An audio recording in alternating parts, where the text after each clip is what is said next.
بسم الله الرحمن الرحيم.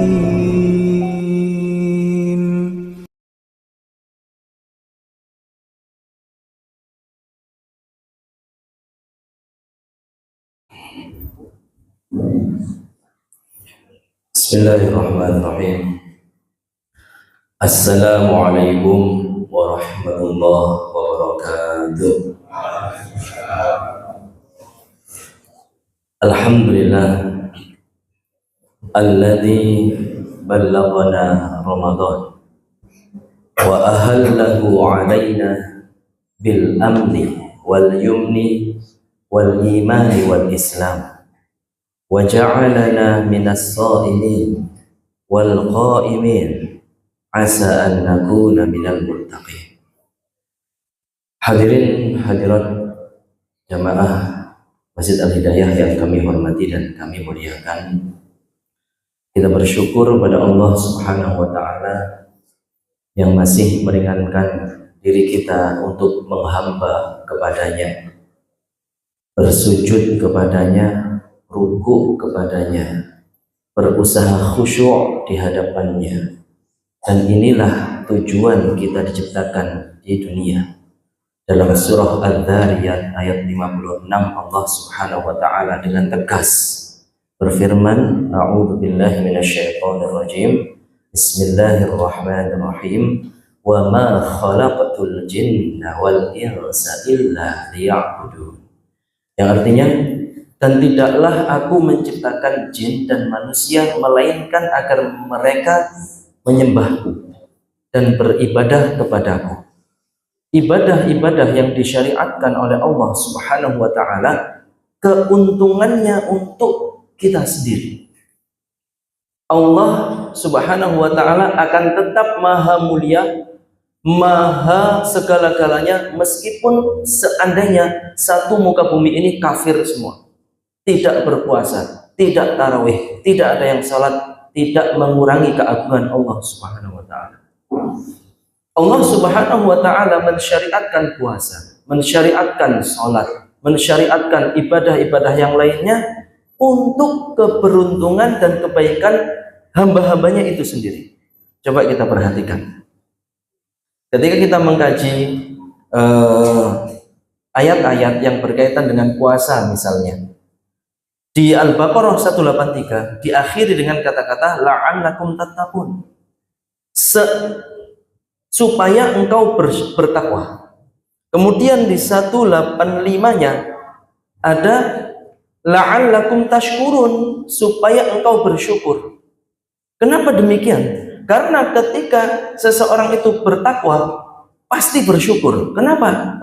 Karena orang bertakwa itu di dunia beruntung, di akhirat beruntung. Coba kita hadirkan ayat tentang keberuntungan orang bertakwa di dunia. Di dunia Allah Subhanahu wa Ta'ala berfirman di surat At-Tolaq di akhir ayat 2 tersambung dengan awal ayat 3, wa may yattaqillaha yaj'al lahu makhraja. Dan siapapun yang bertakwa, Allah beri kepada dia jalan keluar apabila ada masalah dalam hidupnya. Wa yarzuqhu min haitsu la yahtasib. Dan diberi rezeki dari arah yang tidak disangka-sangka. Pasti enak urip kata Sultan. Mudah urusannya. Rezekinya mudah, lancar. Di surat yang sama, di ayat beberapa ayat selanjutnya, wa may yattaqillaha yaj'al min amrihi yusra. Dan barang siapa atau siapapun orangnya bertakwa kepada Allah, dijadikan oleh Allah urusannya mudah. Nah, kan contoh kita digunakan puasa agar bertakwa. Sudah bertakwa dimudahkan hidupnya, rezekinya dilancarkan. Ini di dunia. Kemudian di akhirat Allah Subhanahu wa Ta'ala mempersiapkan surga. U'iddat lil muttaqin. Surga yang luasnya lebih luas dibandingkan langit dan bumi itu dipersiapkan dan disediakan oleh Allah untuk orang-orang yang bertakwa. Di dalam surat Al-Haqqah digambarkan betapa hidup di surga itu serba mudah. Fi jannatin 'aliyah. Mereka berada di surga yang tinggi. Qutufuha daniyah. Buah-buahannya dekat, mudah dipetik, Bahkan apapun yang dibayangkan, yang difikirkan, yang kretek hati dan pikiran hadir. Kulu washrabu hani'am bima aslaftum fil ayyamil khaliyah.